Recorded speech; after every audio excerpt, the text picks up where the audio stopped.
আজকের প্রোগ্রাম ছিল গাজীপুর কুটির শিল্প ও বাণিজ্য মেলা। তো যাওয়ার জন্য আমি প্রস্তুত। তো আমার মোটরসাইকেলটিও প্রস্তুত। সেখানে আমার ড্রাইভার ছিল রনি ভাই, সেও প্রস্তুত। তো আর দেরি কেন, তাহলে আমাদের যাত্রা শুরু হলো।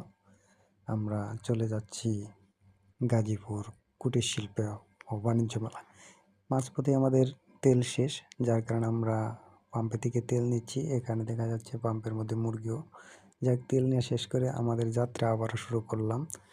রাস্তায় অনেক কুয়াশা, প্রচণ্ড শীত ছিল। তো ভাবতে পারিনি এত শীত হবে। তো আমরা মেলায় এসে পৌঁছে গেছি।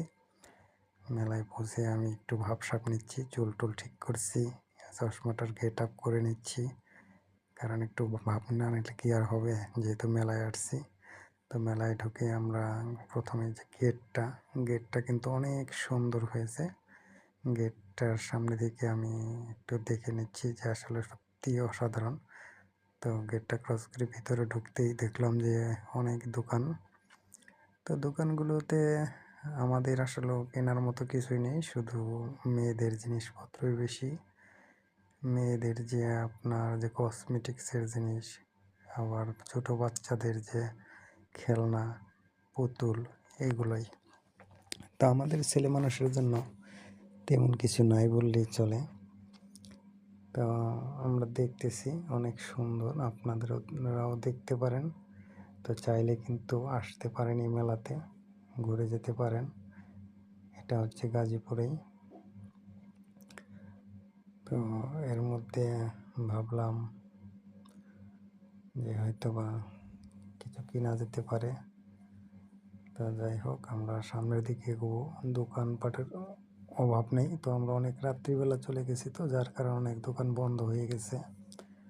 তো যাই হোক, আমি ভাবলাম যে কিছু একটা কিনবো।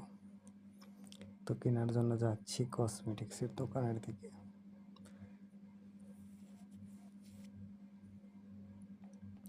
জীবনে কিছু দেখতেছি, কিছুই ভালো লাগে না। তারপর চিন্তা করলাম যে কিছু না কিনলে আবার হয় না। তো যাই হোক, দেখতে দেখতে একটা কিছু হয়তো পছন্দ হয়ে গেছে, আমি কিনে নিতে চাচ্ছি। পরে যাই হোক কিনে নিলাম। এখান থেকে কিছু একটা কিনে তারপর সামনে দিকে চলে যাব। দেখেন কত সুন্দর মেয়েদের কসমেটিক্সের জিনিস।